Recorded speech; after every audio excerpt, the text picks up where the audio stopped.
എല്ലാവർക്കും നമസ്കാരം. ഇന്നത്തെ സെഷനിലേക്ക് സ്വാഗതം. ഹൈ ഇമ്പാക്ട് ലീഡർഷിപ്പ്, ശക്തമായ സ്വാധീനം ചെലുത്താൻ ശേഷിയുള്ള നേതൃത്വം എന്ന വിഷയത്തിലെ മൂന്നാമത്തെ അധ്യായമായ ടീം സെലക്ഷൻ സ്ട്രാറ്റജി, ടീം തെരഞ്ഞെടുപ്പ് തന്ത്രം എന്ന സെഷനിലേക്ക് എല്ലാവർക്കും സ്വാഗതം. ഇന്നത്തെ സെഷൻ ടീമിനെ കുറിച്ചുള്ളതാണ്. നമുക്ക് എല്ലാവർക്കും അറിയാവുന്ന പോലെ ടീം എന്ന് പറയുന്നത് ഒന്നിൽ കൂടുതൽ ആൾക്കാർ ഒരുമിച്ച് ഒരു കാര്യം ചെയ്യുന്നതിന് വേണ്ടി ഒരുമിക്കുന്ന സാഹചര്യത്തെയാണ് ടീം എന്ന് പറയുന്നത്. അപ്പം ആ ഒരു സ്ഥാപനത്തിന്റെ ശരിയായ നിലനിൽക്കുന്ന വിജയത്തിന് അനിവാര്യമായ ഒരു ഘടകമാണ് നല്ലൊരു ടീം, ശരിയായ ടീം എന്നുള്ളത്. അപ്പം ഒരു ടീം അംഗമായി നമ്മൾ തിരഞ്ഞെടുക്കുമ്പോൾ ശ്രദ്ധിക്കേണ്ട ടീം അംഗങ്ങളുടെ ഗുണങ്ങൾ എന്തൊക്കെയാണ് എന്നുള്ളതിനെ കുറിച്ചാണ് നമ്മൾ ഇന്നത്തെ ഈ സെഷനിൽ നോക്കിക്കാണുന്നത്. നമ്മൾ ശ്രദ്ധിക്കേണ്ടത്, ഏതൊരു ടീം സെലക്ട് ചെയ്യുമ്പോഴും ഏതൊരു ടീമും രൂപീകരിക്കുമ്പോഴും നമ്മൾ പ്രധാനമായിട്ട് ശ്രദ്ധിക്കേണ്ട 3 ഇകളിലാണ്. ആ എന്ത് ഈ look for 3 E's: experience, expertise and ethics or ego. ഈ 3 ഇകൾ എന്താണെന്ന് നമുക്ക് നോക്കാം. അനുഭവം. മുൻപ് സമാനമായിട്ടുള്ള ജോലികൾ ചെയ്ത് പരിചയമുള്ളവരെയാണ് നമ്മൾ ടീമിൽ ഉൾപ്പെടുത്താൻ ശ്രമിക്കേണ്ടത്. അനുഭവമുള്ള ആളുകൾ ഉണ്ടെങ്കിൽ എന്താണ്, പ്രശ്നങ്ങൾ എപ്പോഴും ഉണ്ടെങ്കിൽ അത് പെട്ടെന്ന് എന്താണ് പ്രശ്നമെന്ന് മനസ്സിലാക്കാനും ആ പ്രശ്നങ്ങൾ ദൂരീകരിക്കാനും ആ പ്രശ്നങ്ങൾക്ക് പരിഹാരം കാണാനും ശരിയായ പെട്ടെന്നുള്ള തീരുമാനങ്ങൾ എടുക്കാനുള്ള ഒരു അനുഭവം അവർക്കുണ്ടാവും, ആ പക്വത അവർക്കുണ്ടാവും. അതുകൊണ്ടാണ് അനുഭവമുള്ളവരെ ടീമിൽ വേണം എന്ന് പറയുന്നത്.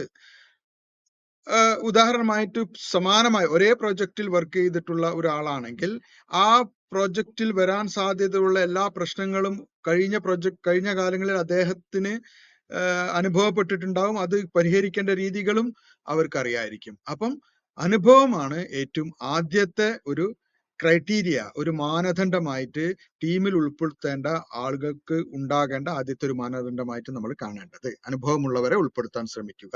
അതാണ് എക്സ്പീരിയൻസ്, ആദ്യത്തെ ഇ. രണ്ടാമത് കഴിവ്, വിദഗ്ധത, എക്സ്പെർട്ടീസ്. അനുഭവവും എക്സ്പെർട്ടീസും വ്യത്യാസമാണ്. ആ ഒരു ജോലി ശരിയായി ചെയ്യാൻ ആവശ്യമായ അറിവും സാങ്കേതിക കഴിവും വൈദഗ്ധ്യവും ഉള്ള ആളായിരിക്കണം. അനുഭവം ഉള്ളതുപോലെ തന്നെ ശരിയായ ആവശ്യമുള്ള നോളജ്, സ്കിൽ, എക്സ്പെർട്ടീസ്, തന്ത്രങ്ങളും എല്ലാം ഉള്ള ആളായിരിക്കണം. കഴിവുള്ള ഒരാൾ ജോലി കൃത്യമായും സമയബന്ധിതമായും തീർക്കാൻ കഴിയും. കാരണം എക്സ്പീരിയൻസ് ഉണ്ട്, എന്നാൽ കഴിവില്ലെങ്കിൽ എന്താവും, കാര്യങ്ങൾ അതിൻ്റെതായ രീതിയിൽ വൈദഗ്ധ്യത്തോടെ തീർക്കാൻ കഴിയാത്തൊരു സ്ഥിതി ഉണ്ടാകും. സാങ്കേതികമായ മേഖലയിലോ, ഉദാഹരണമായിട്ട് പറയുകയാണെങ്കിൽ, നിങ്ങൾക്ക് പഠിപ്പിച്ച് ഒരു അധ്യാപകനെ സംബന്ധിച്ചിടത്തോളം പഠിപ്പിക്കാനുള്ള കഴിവും വിഷയത്തിലുള്ള കഴിവും തമ്മിലുള്ള വ്യത്യാസം പോലെയാണ്.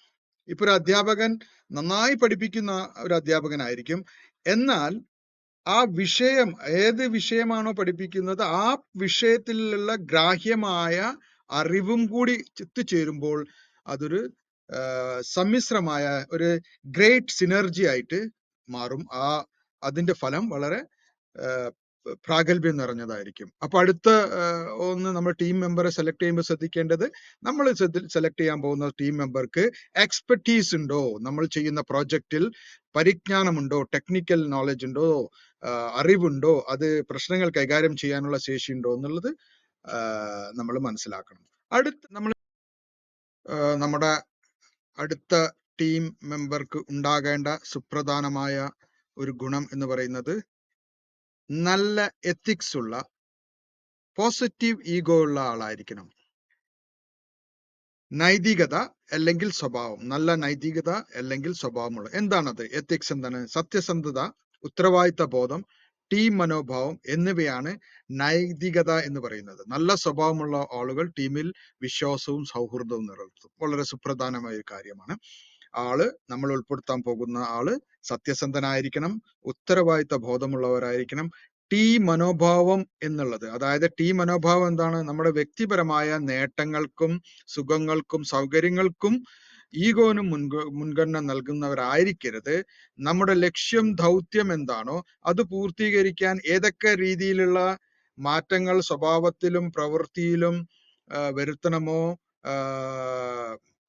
അതെല്ലാം വരുത്താൻ സാധിക്കുന്ന, നല്ല സൗഹൃദം പുലർത്തുന്ന, ശത്രുതാ മനോഭാവം ഇല്ലാത്ത, ആൾക്കാരോട് സൗഹൃദമായി ഇടപഴകുന്ന, സൗമ്യതയോടെ ഇടപഴകുന്ന, ആൾക്കാർ പറഞ്ഞാൽ കേൾക്കുന്ന, അനുസരണയ്ക്കാനുള്ളത്, മറ്റുള്ളവർ പറയുന്നത് പ്രോജക്റ്റിന് അല്ലെങ്കിൽ നമ്മുടെ ദൗത്യത്തിന് ഉപകാരപ്പെടുന്നതാണെങ്കിൽ അത് ആര് തന്നെ പറഞ്ഞാലും, എത്ര ഉയർന്ന ആള് പറഞ്ഞാലും, എത്ര താഴ്ന്ന പൊസിഷനുള്ള ആള് പറഞ്ഞാലും അത് ഉൾക്കൊള്ളാനും പ്രാവർത്തികമാക്കാനും ശേഷിയുള്ള ആൾക്കാരെ നമ്മൾ ഉൾപ്പെടുത്തുക. അങ്ങനത്തെ സ്വഭാവമുള്ള ആൾക്കാരെ നമ്മൾ ഉൾപ്പെടുത്തുക. ഈഗോ എന്ന് പറയുന്നത്, ഈഗോ ആക്ച്വലി പോസിറ്റീവ് ഈഗോ എന്ന് പറയുന്ന അഹം എന്നുള്ളത് സത്യത്തിൽ അത്ര മോശമുള്ള കാര്യമല്ല. അഹങ്കാരമായി മാറരുത്. അഹം എന്ന് പറയുന്നത് തന്റെ ശേഷിയിലും പ്രാപ്തിയിലും വിശ്വാസമുള്ള ആളെയാണ് അഹം എന്ന് പറയുന്നത്. എനിക്ക് ആ കാര്യങ്ങൾ എന്നിൽ തന്നെ എനിക്ക് വിശ്വാസമുണ്ട്, എനിക്ക് ആ കാര്യം അറിയാം, ആ കാര്യം ചെയ്യാനുള്ള യോഗ്യത, ആ കാര്യം ചെയ്യാനുള്ള കഴിവ്, പ്രാപ്തി എല്ലാം എനിക്ക് ഉണ്ട് എന്നുള്ള ഭാവം. എന്നാൽ അത് മറ്റുള്ളവരുടെ ആത്മവിശ്വാസത്തിനോ അവഹേളിക്കാനോ ഉപയോഗിക്കുന്ന ഒരാളാവരുത്, അഹങ്കാരമായി മാറരുത്.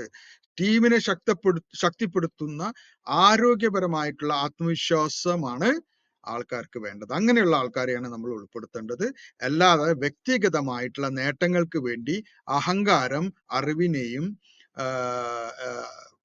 അനുഭവങ്ങളെയും വൈദഗ്ധ്യത്തെയും ഉപയോഗിക്കുന്നവരെ ടീമിൽ ഉൾപ്പെടുത്തി കഴിഞ്ഞാൽ നമുക്ക് മൊത്തം ടീമിന്റെ പ്രവർത്തനത്തിന് വലിയൊരു ഭംഗം വരാൻ സാധ്യതയുണ്ട്. അപ്പൊ ഈ 3 സുപ്രധാന ഈകളെ കുറിച്ച് നമ്മൾ ബോധവാന്മാരായിരിക്കണം നമ്മൾ ടീം അംഗങ്ങളെ രൂപീകരിക്കുമ്പോൾ, സെലക്ട് ചെയ്യുമ്പോൾ. ഈഗോ എന്നുള്ള കാര്യം ഒന്നും കൂടി വിശദീകരിക്കാൻ വേണ്ടിയിട്ട് ഈഗോനെ 2 ക്ലാസിഫിക്കേഷൻ ആയിട്ടിട്ട് 2 തരത്തിൽ തിരിച്ചിട്ടുണ്ട്. ടീം ഈഗോ, വ്യക്തിപരമായ ഈഗോ. എന്താണ് പൊതുവെ ഈഗോ എന്നുകൊണ്ട് ഉദ്ദേശിക്കുന്നത്? ഈഗോ എന്നത് ഒരാളുടെ സ്വയം ബോധം, ആത്മവിശ്വാസം എന്നതാണ്. എനിക്ക് എന്ത് കഴിയും, എന്റെ നിലപാട് എന്താണ് എന്നുള്ള സ്വയബോധം, അവബോധമാണ് ശരിയായ ഈഗോ എന്ന് പറയുന്നത്. ശരിയായ പരിധിയിൽ ഉള്ള ഈഗോ ഒരാളെ ആത്മവിശ്വാസത്തോടെ തീരുമാനങ്ങൾ എടുക്കാനും ഉത്തരവാദിത്തോടെ പ്രവർത്തിക്കാനും സഹായിക്കും. എന്നാൽ ഈഗോ അഹങ്കാരമായി ആവുന്നത് എപ്പോഴാണ്? അത് നമ്മുടെ സ്വന്തം ഈഗോ അതിര് കടക്കുമ്പോൾ അത് അഹങ്കാരമായി മാറുന്നു. അപ്പോൾ മറ്റുള്ളവരെ അംഗീകരിക്കാനും മറ്റുള്ളവരുടെ അഭിപ്രായങ്ങൾ അക്കോമഡേറ്റ് ചെയ്യാനും ടീമിന് ആവശ്യമായ ടീമിന്റെ ലക്ഷ്യം എന്താണോ, ദൗത്യം എന്താണോ അതിനുപരിയായി തന്റെ ലക്ഷ്യം, തന്റെ സ്വന്തം കാര്യങ്ങൾ, സ്വന്തം നേട്ടങ്ങൾ, സ്വന്തം പ്രതിച്ഛായ ഉയർത്താൻ വേണ്ടിയിട്ടുള്ള മനോഭാവം ഉണ്ടാകുമ്പോഴാണ് അത് അഹങ്കാരമായി മാറുന്നത്. അത് എപ്പോഴും ടീം അംഗങ്ങളെ സെലക്ട് ചെയ്യുമ്പോൾ നമ്മൾ ശ്രദ്ധിക്കേണ്ടതാണ്. ഈ ചേർക്കാൻ പോകുന്ന ആള് അഹങ്കാരിയാണോ അതോ പോസിറ്റീവ് ഈഗോ ഉള്ള ആളാണോ എന്നുള്ളത് നോക്കണം, എന്നുള്ളത് ശ്രദ്ധിക്കണം. ഇനി ടീം ഈഗോ എന്ന് പറയുന്നത് എന്താണ്? ഒരു ടീമായി കഴിഞ്ഞുമ്പോൾ ആ ടീമിന് ഒരു ഈഗോ ഉണ്ടാവും. ടീം ഈഗോ എന്നത് ടീമിന്റെ മൊത്തത്തിലുള്ള ലക്ഷ്യം മുൻനിർത്തി ഒരുമിച്ച് പ്രവർത്തിക്കാനുള്ള കൂട്ടായ ആത്മവിശ്വാസമാണ് ടീം ഈഗോ എന്ന് പറയുന്നത്. അപ്പൊ ഒരു വ്യക്തിയിൽ നിന്ന് ഒരു കൂട്ടം ആൾക്കാരായി മാറുമ്പോൾ അതൊരു ടീം ആവുകയും ആ ടീമിന് ഒരു ഈഗോ ഉണ്ടാവുകയും ചെയ്യും. ആ ടീമിന്റെ ഈഗോ എന്താണ്? ആ ടീമിന്റെ ഈഗോ എന്ന് പറയുന്നത് ഒരുമിച്ച് പ്രവർത്തിക്കാനുള്ള ആത്മവിശ്വാസമാണ്. സഹകരണം, തമ്മിൽ സഹകരിക്കുകയും പരസ്പരം ബഹുമാനിക്കുകയും വിജയിക്കാനുള്ള ശേഷി കൂട്ടുകയുമാണ് ചെയ്യുന്നത്. ഒരു ടീം എന്ന നിലയിൽ നമ്മുടെ ശേഷി, വിജയിക്കാനുള്ള സാധ്യത, ശേഷി വർദ്ധിപ്പിക്കുന്നതാണ്. വിജയകരമായ വ്യക്തികളും ടീമുകളും ആത്മവിശ്വാസം നിലനിർത്തി ഈഗോ നിയന്ത്രിക്കുന്നവരാണ്. വിജയകരമായ വ്യക്തികളും ടീമുകളും എന്ന് പറയുന്നത് ആത്മവിശ്വാസം നിലനിർത്തി എന്നാൽ തന്റെ സ്വന്തം ഈഗോ, മനുഷ്യരെല്ലാവരും ഈഗോ ഉള്ള ആൾക്കാരാണ്, ആ ഈഗോ നിയന്ത്രിച്ച് സ്വന്തം ടീമിന്റെ വിജയത്തിന്, ലക്ഷ്യത്തിന്, ദൗത്യത്തിന് ഉതകുമാറ് തന്റെ ഈഗോ രൂപാന്തരപ്പെടുത്തി ടീം ഈഗോ ആക്കി മാറ്റാൻ ശേഷിയുള്ള വ്യക്തികളെ നമ്മൾ ഉൾപ്പെടുത്താൻ ശ്രമിക്കണം. അങ്ങനെ ഉൾപ്പെടുത്തി കഴിഞ്ഞാൽ ടീമിന്റെ വിജയ സാധ്യത വളരെ വളരെ കൂടുകയും വളരെ സൗഹൃദത്തോടുകൂടി, ബഹുമാനത്തോടുകൂടി, പരസ്പര ധാരണയോടുകൂടി പ്രവർത്തിക്കാൻ സാധിക്കുകയും നമ്മുടെ ലക്ഷ്യം വിജയകരമായി കാണാനും ഫലപ്രാപ്തിയിലേക്കും എത്തുന്നതാണ്. അപ്പൊ അത് അങ്ങനത്തെ മെമ്പർമാരെ നമ്മൾ ഉൾപ്പെടുത്താൻ പരമാവധി ശ്രമിക്കണം. നമ്മൾ ഉൾപ്പെടുത്താൻ പോകുന്ന ടീം അംഗങ്ങൾക്ക് ഉണ്ടായിരിക്കേണ്ട മറ്റൊരു സുപ്രധാനമായ ഗുണം എന്ന് പറയുന്നത് വിശ്വസിക്കാൻ കഴിയുന്ന ആളുകൾ ഉണ്ടായിരിക്കുക എന്നുള്ളതാണ്. വിശ്വസ്തനായ ആളെ ടീം അംഗങ്ങളായി ഉൾപ്പെടുത്താൻ ശ്രമിക്കുക എന്നുള്ളതാണ്. എന്താണ് വിശ്വാസം? വിശ്വാസം എന്ന് പറയുന്നത് പദവിയേക്കാൾ മേലെയാണ്. നമുക്കെല്ലാവർക്കും അറിയാം, മനുഷ്യന്റെ സ്വഭാവത്തിലുള്ളതാണ് ഈഗോ. ഈഗോയുടെ ഭാഗമാണ് പദവി എന്നുള്ളത്. നമുക്ക് എപ്പോഴും ആഗ്രഹമുള്ളതാണ് മറ്റുള്ളവരെക്കാളും ഉയർന്ന പദവി എന്നുള്ളത്. എന്നാൽ ഉയർന്ന പദവിയിലുള്ള ആൾക്ക് വിശ്വാസം അത്യാവശ്യമാണോ? അദ്ദേഹത്തെ വിശ്വസിക്കാൻ കഴിയുമോ എന്നുള്ളതും കൂടി നമ്മൾ ശ്രദ്ധിക്കണം. വളരെ സാങ്കേതികമായി കഴിവുള്ള ആളായിരിക്കും, വളരെയധികം പരിചയസമ്പന്ന ആളായിരിക്കും, വളരെയധികം സഹകരിക്കാൻ ശേഷിയുള്ള നല്ല സ്വഭാവമുള്ള ആളായിരിക്കും. എന്നാൽ അദ്ദേഹത്തെ വിശ്വസിക്കാൻ പറ്റുമോ, അദ്ദേഹത്തെ പൂർണ്ണമായി നമുക്ക് വിശ്വസിക്കാൻ പറ്റുമോ എന്നുള്ളതും കൂടി നമ്മൾ ശ്രദ്ധിക്കണം. അപ്പം എല്ലാ ഗുണങ്ങളും ഉണ്ടെങ്കിലും മറ്റൊരു സുപ്രധാനമായ ഗുണം തന്റെ പദവികൾക്ക് മുകളിലായിട്ട് വിശ്വസിക്കാൻ പറ്റുന്ന ആളാണോ നമ്മളെ ടീം അംഗം എന്നുള്ളതും കൂടി നമ്മൾ ശ്രദ്ധിക്കണം. ഒരു ടീമിൽ പദവിയോ സ്ഥാനവുമല്ല യഥാർത്ഥത്തിൽ ശക്തി, പരസ്പര വിശ്വാസമാണ്. അപ്പം യഥാർത്ഥ ശക്തി എന്ന് പറയുന്നത് ടീം അംഗങ്ങളുടെ പദവികളിലല്ല. അവരൊരു മാനേജറാണ്, അല്ലെങ്കിൽ എഞ്ചിനീയർ ആണ്, അല്ലെങ്കിൽ ഡ്രൈവറാണ്, അല്ലെങ്കിൽ റിഗറാണ്, ഫാബ്രിക്കേറ്ററാണ്, സയന്റിസ്റ്റ് ആണ് എന്നത് അത് പദവികൾ മാത്രമാണ്. തന്റെ കഴിവിനനുസരിച്ച്, തന്റെ അറിവിനനുസരിച്ച്, താൻ പഠിച്ചതിനനുസരിച്ച്, സ്കിൽ നേടിയതിനനുസരിച്ചുള്ള പദവികളാണ്. എന്നാൽ വിശ്വാസം എന്ന് പറയുന്നത് ഏത് തരത്തിലുള്ള പദവികൾക്കും ഉപരിയായി ഒരു മനുഷ്യന്, ഒരു ടീം അംഗത്തിന് ഉണ്ടാകേണ്ട വളരെ വളരെ സുപ്രധാനമായ കാര്യമാണ്. എന്തുകൊണ്ടാണ് പദവികൾക്ക് അപ്പുറം വിശ്വാസം സുപ്രധാനമായ ഒരു മൂല്യം അർഹിക്കുന്നത്?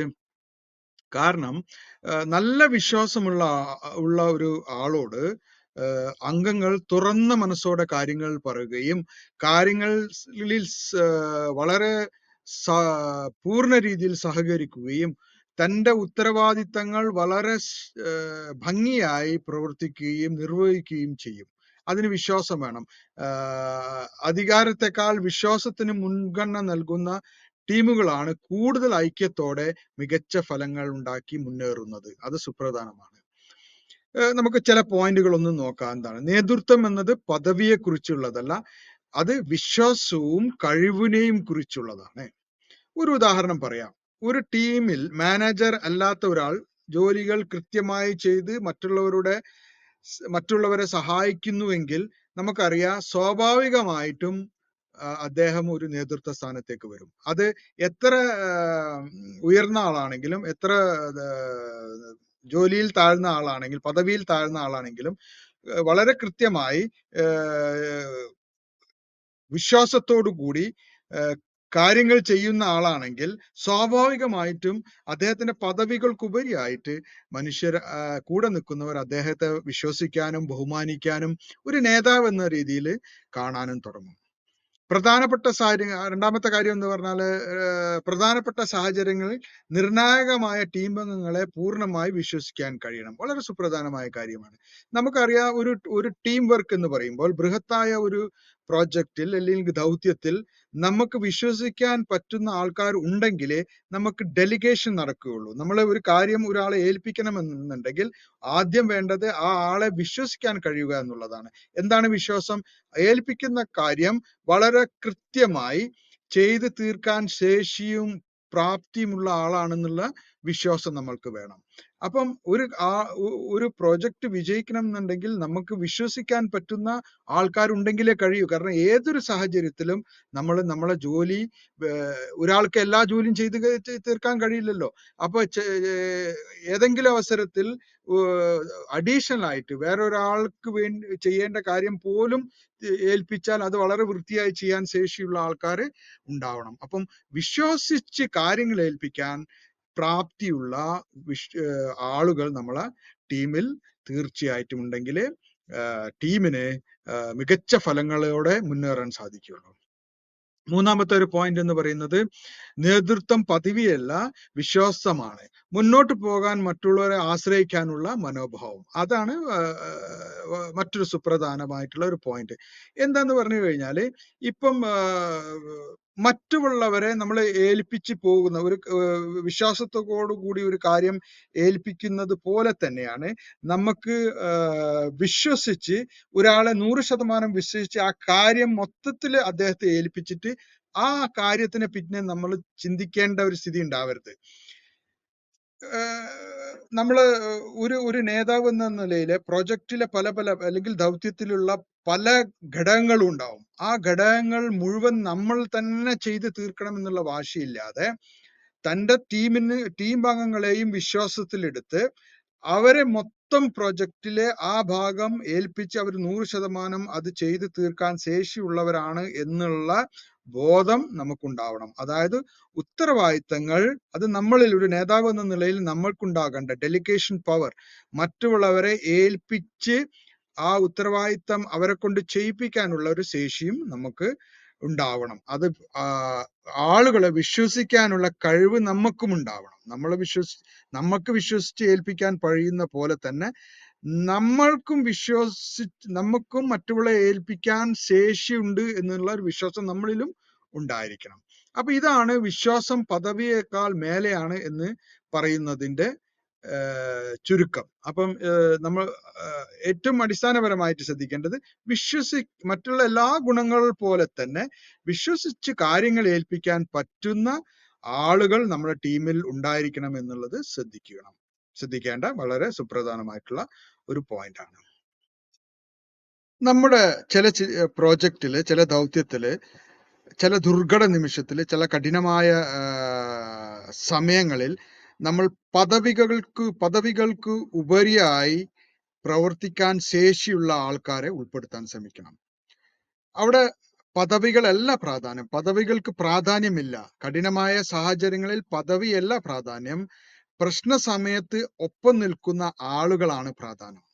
അല്ലെങ്കിൽ പ്രശ്ന സമയത്ത്, നല്ല സമയങ്ങളിലൊക്കെ വളരെ സുഖമായി പ്രോജക്റ്റ് പോകുമ്പോൾ കൂടെ നിൽക്കുകയും, എന്നാൽ പ്രോജക്റ്റിൽ നമ്മൾ ചെയ്യുന്ന ദൗത്യത്തിൽ എന്തെങ്കിലും ഒരു പ്രശ്നം വരുമ്പോൾ കൈ ഒഴിയുന്ന ആൾക്കാർ നമ്മൾ ടീമിൽ ഉൾപ്പെടുത്താൻ പാടില്ല. പദവികളെക്കാൾ ആളുകളും അഭിപ്രായ വ്യത്യാസങ്ങളെക്കാൾ പരസ്പര ബഹുമാനവും വ്യക്തിഗത അഹങ്കാരത്തെക്കാൾ ടീം വിശ്വാസവുമാണ് വിജയകരമായ ടീമിന്റെ അടിസ്ഥാനം. ജനപ്രീതിയേക്കാൾ ഉത്തരവാദിത്ത ബോധമാണ് ഉണ്ടാവേണ്ടത്. നമുക്കറിയാം ചില നേതാക്കൾക്കൊക്കെ ജനപ്രീതി, എല്ലാവരും സുഖിപ്പിച്ച് എല്ലാവരുടെയും നല്ല അഭിപ്രായത്തിൽ എല്ലാവരുടെയും ഇഷ്ടക്കാരനായി നിൽക്കുന്നതിനോട് താല്പര്യമുണ്ട്. അങ്ങനെ ആവണമെന്നുണ്ടെങ്കിൽ പല കാര്യങ്ങളിലും നമ്മൾ കണ്ണടക്കേണ്ടി വരും, പല കുഴപ്പങ്ങളും നമ്മൾ അറിഞ്ഞില്ല എന്ന് വെക്കേണ്ടി വരും, പല പോരായ്മകളും നമ്മൾ കണ്ടില്ല എന്ന് നടക്കേണ്ടി വരും. എന്തിനാന്ന് പറഞ്ഞാൽ ആ പോരായ്മകളുള്ള ആ കുഴപ്പങ്ങളുള്ളത് ഒക്കെ കണ്ണടച്ച് അവരെ ഇഷ്ടത്തിന് ഇഷ്ടങ്ങൾക്ക് മുൻഗണന നൽകി അവരെ ഇഷ്ടക്കാരനായി മാറുന്നതിനാണ് അതൊക്കെ ചെയ്യുന്നത്. അത് പാടില്ല. അങ്ങനത്തെ ആൾക്കാരെ നമ്മൾ ടീമിൽ ഉണ്ടാവാൻ പാടില്ല. എന്തെങ്കിലും ഒരു ബുദ്ധിമുട്ടുണ്ടാവുമ്പോൾ ഒളിച്ചോടാത്ത, നമ്മുടെ കൂടെ നിൽക്കുന്ന, ആ ബുദ്ധിമുട്ടുകൾ തരണം ചെയ്യാൻ നമ്മളെ സഹായിക്കുന്ന ആൾക്കാരായിരിക്കണം നമ്മളെ കൂടെ എപ്പോഴും ഉണ്ടാവേണ്ടത്. നല്ല ഒരു ടീം എന്ന് പറയുന്നത് പദവി, ജനപ്രീതി അല്ലെങ്കിൽ വ്യക്തിഗത അഹങ്കാരം കൊണ്ടല്ല നിർമ്മിക്കപ്പെടുന്നത്. നല്ല ടീം എന്ന് പറയുന്നത് വിശ്വാസം, ഉത്തരവാദിത്തം, പരസ്പര ബഹുമാനം, ഒപ്പം നിൽക്കാനുള്ള മനോഭാവം കൊണ്ടാണ് ഒരു യഥാർത്ഥത്തിൽ നല്ലൊരു ടീം ഉണ്ടാകുന്നത്. അപ്പം അത് വളരെയധികം ടീം അംഗങ്ങളെ സെലക്ട് ചെയ്യുമ്പോൾ ശ്രദ്ധിക്കുക, വിശ്വസിക്കാൻ പറ്റുന്ന ഒരാളാണോ നമ്മൾ എടുക്കുന്നത് എന്ന് തീർച്ചയായിട്ടും നമ്മൾ പരിശോധിക്കുകയും അങ്ങനത്തെ അംഗങ്ങളെ ഉൾപ്പെടുത്താൻ ശ്രമിക്കുകയും ചെയ്യുക. ടീം രൂപീകരിക്കുമ്പോൾ മാനദണ്ഡമാക്കേണ്ട മറ്റൊരു സുപ്രധാനമായിട്ടുള്ള ഒരു കാര്യമാണ് വൈവിധ്യം ശക്തിയാണ് എന്നത് ഓർത്തുകൊണ്ട് വ്യത്യസ്തമായ ചിന്തകളും അനുഭവങ്ങളും ഉള്ള ആളുകളെ ടീമിൽ ചേർക്കുക എന്നുള്ളത്. എല്ലാവരും ഒരേപോലെ ചിന്തിക്കുന്നവരായിരിക്കണമെന്നില്ല, പക്ഷെ പരസ്പരം ബഹുമാനവും ഒരേ ലക്ഷ്യവും ഉണ്ടെങ്കിൽ ടീം വിജയിക്കും. വ്യത്യസ്തങ്ങളായ ആശയങ്ങളാണ് പുതിയ പരിഹാരങ്ങൾക്കും പുതിയ ഫലങ്ങൾക്കും വഴിയൊരുക്കുന്നത്. വൈവിധ്യമുള്ള ടീമുകളിൽ നിന്നാണ് പുതിയ ആശയങ്ങൾ ജനിക്കുന്നതും മാറ്റങ്ങൾ കൈകാര്യം ചെയ്യാനുള്ള കഴിവ് വർദ്ധിക്കുന്നതും വെല്ലുവിളികളോട് മികച്ച രീതിയിൽ പ്രതികരിക്കാൻ സാധിക്കുന്നതും വൈവിധ്യമുള്ള ടീമുകൾ ഉണ്ടാകുമ്പോഴാണ്. അപ്പൊ നമ്മൾ മനുഷ്യരെന്നുള്ള നിലയിൽ നമ്മൾ എപ്പോഴും കാണിക്കുന്ന ഒരു കാര്യമാണ്, നമ്മളൊരു ടീം അംഗങ്ങൾ ചേർക്കുമ്പോൾ അദ്ദേഹം നമ്മളെ പോലെ തന്നെ ഉള്ള ആളാവാൻ ഉള്ള ആളെ ടീമിലേക്ക് ചേർക്കാൻ നമ്മൾ പരിശ്രമിക്കാറുണ്ട്. നമ്മളെ ഭാഷ സംസാരിക്കുന്ന, നമ്മളെ രീതിയിൽ ജീവിച്ച് പരിചയമുള്ള, നമ്മളെ ഭക്ഷണം കഴിക്കുന്ന, നമ്മളെ മനസ്സിലാക്കുന്ന, നമ്മളെ ആചാരങ്ങൾ അനുഷ്ഠാനങ്ങളൊക്കെ മനസ്സിലാക്കുന്ന ആളെ തന്നെ നമ്മൾ ടീം അംഗങ്ങളായിട്ട് ചേർക്കാനാണ് നമ്മൾ പലപ്പോഴും ശ്രമിക്കുക. അത് ആക്ച്വലി അതൊരു കഴിയുമെങ്കിൽ ഒഴിവാക്കേണ്ട സംഗതിയാണ്. നമുക്ക് എന്ത് ചെയ്യുക, വ്യത്യസ്തമായ രീതിയിൽ നിന്നുള്ള, വ്യത്യസ്ത ചുറ്റുപാടിൽ നിന്ന് വളർന്നിട്ടുള്ള, വ്യത്യസ്ത വിദ്യാഭ്യാസ രീതികളോടെ വളർന്നിട്ടുള്ള, വ്യത്യസ്ത പ്രശ്നങ്ങളിലൂടെ കടന്നു പോയിട്ടുള്ള, വ്യത്യസ്ത ആചാരങ്ങൾ ക്ഷീണിച്ചിട്ടുള്ള, വ്യത്യസ്തമായിട്ടുള്ള വിശ്വാസങ്ങളുള്ള, വ്യത്യസ്ത രാജ്യങ്ങളിലുള്ള, വ്യത്യസ്ത സംസ്ഥാനങ്ങളിലുള്ള ആൾക്കാരെ നമ്മൾ ടീമിലേക്ക് കൂട്ടുമ്പോൾ നമുക്ക് എന്താണ് ഗുണമായി വരുന്നത് എന്ന് പറഞ്ഞാൽ, അവരുടെ പ്രശ്നങ്ങളെ സമീപിക്കുന്ന രീതിയിൽ വ്യത്യാസമുണ്ടാവും, അവരുടെ ആശയങ്ങൾ വ്യത്യാസം ഉണ്ടാവും, അവർ നമുക്ക് ഒരുക്കി തരുന്ന വൈവിധ്യങ്ങളിലെ വ്യത്യാസമായിരിക്കും, മാറ്റങ്ങൾ കൈകാര്യം ചെയ്യാനുള്ള അവരുടെ ശേഷി വ്യത്യസ്തമായിരിക്കും, അവർ വെല്ലുവിളികളെ എങ്ങനെ നേരിടുന്നു എന്നുള്ളത് വ്യത്യസ്തമായിരിക്കും. അപ്പം വ്യത്യസ്തമായിട്ടുള്ള പരിഹാരങ്ങൾക്കും വ്യത്യസ്തമായിട്ടുള്ള വെല്ലുവിളികൾ നേരിടാനും ഒക്കെ നമുക്ക് എന്താണ് ഡൈവേഴ്സിറ്റി എന്നുള്ളത്, വൈവിധ്യമായ ബാക്ക്ഗ്രൗണ്ടിൽ നിന്ന് വരുന്ന, ചുറ്റുപാടിൽ നിന്ന് വരുന്ന ആൾക്കാർ നമ്മളെ ടീമിൽ ഉണ്ടെങ്കിൽ വളരെ വളരെ ഉപകാരപ്പെടുന്നതായിരിക്കും. അപ്പം സാങ്കേതിക വൈവിധ്യമുള്ള ആളുകളെ നമ്മൾ കൂട്ടിക്കഴിഞ്ഞാൽ കൂടുതൽ ശക്തമാവും. പല മേഖലയിൽ നിന്നുള്ള പല വ്യത്യസ്തമായിട്ടുള്ള അറിവുകളും ജ്ഞാനങ്ങളും പരിചയവുമുള്ള ആൾക്കാരെ ഒരുമിപ്പിക്കുമ്പോൾ നമ്മുടെ ടീം വളരെ ശക്തമാവുകയും ഏത് പ്രശ്നവും പരിഹരിക്കാൻ പല തരത്തിലുള്ള പരിഹാര മാർഗങ്ങൾ ഇവർക്കൊക്കെ നിർദ്ദേശിക്കാൻ സാധിക്കും. കാരണം അവരൊക്കെ വന്നിട്ടുള്ളത് പല തരത്തിലുള്ള ചുറ്റുപാടിൽ നിന്നാണ്, പല പ്രശ്നങ്ങളും പരിഹരിച്ചിട്ടാണ് അവർ ഇതിലേക്ക് വന്നത്. അതുപോലെ തന്നെ ചെയ്യേണ്ട മറ്റൊരു ഘടകമാണ് നമ്മളെ ബാലൻസിങ്. അതായത് നമ്മളെ ടീമിൽ മുഴുവനും യുവാക്കളാവാൻ പാടില്ല, എന്നാൽ മുഴുവനും വളരെ പരിചയസമ്പന്നരായിട്ടുള്ള വളരെയധികം പ്രായമായ ആൾക്കാർ കൂടാൻ പാടില്ല. അപ്പൊ നമ്മൾ എന്ത് ചെയ്യണം, ഒരു ബാലൻസിങ് വേണം. യുവാക്കളുടെ ഊർജ്ജസ്വലത നമുക്ക് കിട്ടണം, എന്നാൽ മുതിർന്ന ആൾക്കാരുടെ അനുഭവം നമുക്ക് ടീമിൽ വേണം. അപ്പോഴേ നമ്മൾ എന്താവും, ടീം വളരെ ശക്തമായിട്ട് പ്രവർത്തിക്കാനും വിജയകരമായി കാര്യങ്ങൾ പൂർത്തീകരിക്കാൻ സാധിക്കുകയുള്ളൂ. അപ്പം ഇതാണ് നമ്മൾ ശ്രദ്ധിക്കേണ്ടത്. ചുരുക്കത്തിൽ പറഞ്ഞാൽ നമ്മളെ ടീമിൽ, നമ്മൾ രൂപീകരിക്കുന്ന ടീമിൽ വ്യത്യസ്തമായിട്ടുള്ള കഴിവും ശേഷിയും ചുറ്റുപാടും ഒക്കെയുള്ള സ്ഥലത്ത് നിന്ന് വരണം. നിറം, ഭാഷ, സംസ്കാരം എന്നിവ ഒക്കെ ആളുകളെ ഒരുമിപ്പിക്കുന്നതായിരിക്കണം, അവരെ വ്യത്യസ്തമായി അകർന്നു നിർത്തുന്നത് ആയിരിക്കരുത്. ഇവരൊക്കെ കൊണ്ടുവരുന്നത് വളരെ വ്യത്യസ്തമായിട്ടുള്ള ശേഷികളായിരിക്കും. അത് നമ്മളെ ടീമിന് മൂല്യമുള്ളതാവുകയും നമ്മളെ വളരെ ശക്തമായി ദീർഘനാളം നിലനിൽക്കുന്ന വിജയങ്ങൾ കൈവരിക്കാൻ പ്രാപ്തി ഉണ്ടാക്കുകയും ചെയ്യും. ഇതാണ് ഇന്നത്തെ സെഷൻ. ഹൈ ഇമ്പാക്ട് ലീഡർഷിപ്പ്, ശക്തമായ സ്വാധീനം ചെലുത്താൻ ശേഷിയുള്ള നേതാക്കൾക്കുണ്ടാകേണ്ട ഗുണങ്ങൾ, അല്ലെങ്കിൽ എങ്ങനെയാണ് ആ ശക്തി ആർജിക്കുക എന്ന വിഷയത്തിലെ 3-ാമത്തെ അധ്യായമായ ടീം സെലക്ഷൻ സ്ട്രാറ്റജി, ടീമിനെ തിരഞ്ഞെടുക്കുമ്പോൾ ഉപയോഗിക്കേണ്ട തന്ത്രങ്ങൾ എന്നതിനെ കുറിച്ചുള്ള സെഷനിൽ നമ്മൾ ഒരുപാട് കാര്യങ്ങൾ ചർച്ച ചെയ്തു. അപ്പൊ അതിന്റെ ഒരു രത്ന ചുരുക്കം നമുക്കൊന്ന് കാണാം. അപ്പം സുപ്രധാനമായിട്ട് നമ്മൾ നോക്കിക്കണ്ടത്, ഒരു വിജയിക്കുന്ന ടീമിലേക്ക് ചേർക്കപ്പെടുന്ന ഒരു ടീം അംഗത്തിന് ഉണ്ടായിരിക്കേണ്ട ഗുണങ്ങൾ എന്തൊക്കെയാണെന്നുള്ളതാണ്. അപ്പോൾ ആദ്യം നമ്മൾ ചർച്ച ചെയ്തത് 3 ഈകൾ ഉണ്ടായിരിക്കണം: അനുഭവം, കഴിവ്, പിന്നെ ആത്മവിശ്വാസത്തോടെ പ്രവർത്തിക്കുകയും എന്നാൽ അഹങ്കാരമില്ലാത്തതുമായ ആത്മവിശ്വാസം ഉണ്ടാവണം. പദവിയോ സ്ഥാനത്തെക്കാൾ ജോലി കൃത്യമായി ചെയ്യുന്ന വിശ്വസിക്കാവുന്ന ആളുകളെ നമ്മൾ ടീമിൽ ഉൾപ്പെടുത്തണം.